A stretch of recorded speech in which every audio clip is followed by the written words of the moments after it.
বোন একটু খারাপ করছে, শ্বাস নিতে কষ্ট করছে। আল্লাহ, এটা বড় বিপদ।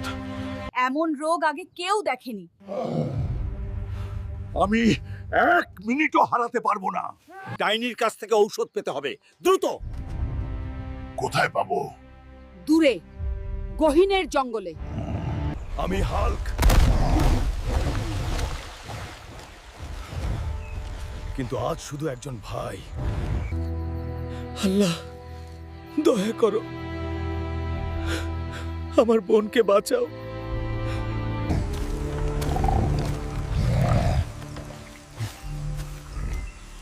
আমি অনেক দূর থেকে এসেছি, ঔষধ দিন আমার বোনের জন্য। আমি শুধু শুধু তোকে ওষুধ কেন দিতে যাব? শর্ত আছে।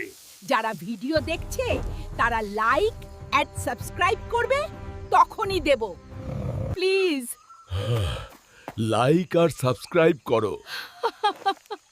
না হলে বোন মারা যাবে। এটি খাও, সব ঠিক হয়ে যাবে। আলহামদুলিল্লাহ, তুমি বাঁচছো। হাল্ক, তুমি শুধু শক্তি নও, তুমি মানবতার প্রতীক। ভাই, তুমি শুধু হাল্ক না, তুমি আমার নায়ক। আমি সব সময় তোমার পাশে থাকবো। এই গল্প যদি আপনাদের ভালো লেগে থাকে, লাইক দাও, আর এমন ফানি প্লাস ইমোশনাল গ্রামীণ কাহিনী পেতে চ্যানেল সাবস্ক্রাইব করো।